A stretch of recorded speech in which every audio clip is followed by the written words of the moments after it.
আজ এই গোপালবাড়ির দুনিয়ায় রয়েছে তিনটি সেরা মজাদার গল্প। প্রথম মজাদার গল্পটি হলো গাধা তামাক খায় না।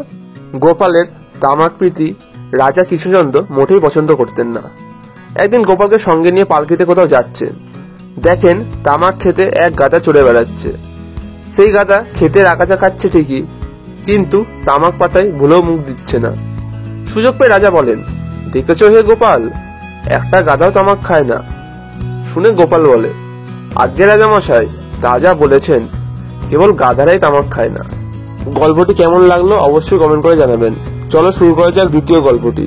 দ্বিতীয় গল্পটি হলো মাছি সব মিষ্টি খেয়ে ফেলেছে।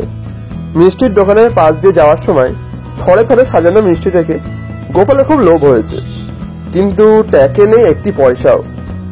ভেতরে গোপাল ঢুকে দেখে ময়রার ছোট ছেলেটি বসে আছে। গোপাল সুদয়, কিরে তোর বাপ কই? পেছনে বিশ্রাম নিচ্ছে। তোর বাপ আমি খুব বন্ধু বুঝলি, আমার নাম মাছি, কটা মিষ্টি খাই, তোর বাপ কিছু মনে করবে না।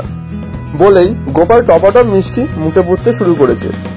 মিষ্টি নিমেষে শেষ হয়ে যাচ্ছে দেখে ছেলে চেঁচিয়ে বলে, বাবা মাছি কিন্তু সব মিষ্টি খেয়ে ফেলেছে।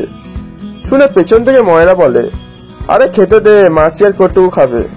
বন্ধুরা, এই গল্পটি আগে কারা কারা শুনেছো অবশ্যই কমেন্ট করে জানাবেন। চলো শুরু করা যাক আমাদের পরবর্তী এবং শেষ গল্পটি, মানে 3 নম্বর গল্প, বড়দের মতো 4টি পা। গোপালের তখন বয়স হয়েছে, চোখে ভালো দেখতে পারে না। রাজা কৃষ্ণচন্দ্র বললেন, কি গোপাল, কাল আসুনি কেন? আগে চোখে সমস্যা হয়েছে, সবকিছু দুটো দেখি। কাল এসেছিলাম, এসে দেখি দুটো দরবার, কোনটায় ঢুকবো ভাবতে ভাবতেই এ তো তোমার জন্যই ভালোই হলো, তুমি বড়লোক হয়ে গেলে। আগে দেখছি তোমার একটা বলদ, এখন দেখবে দুটো বলদ।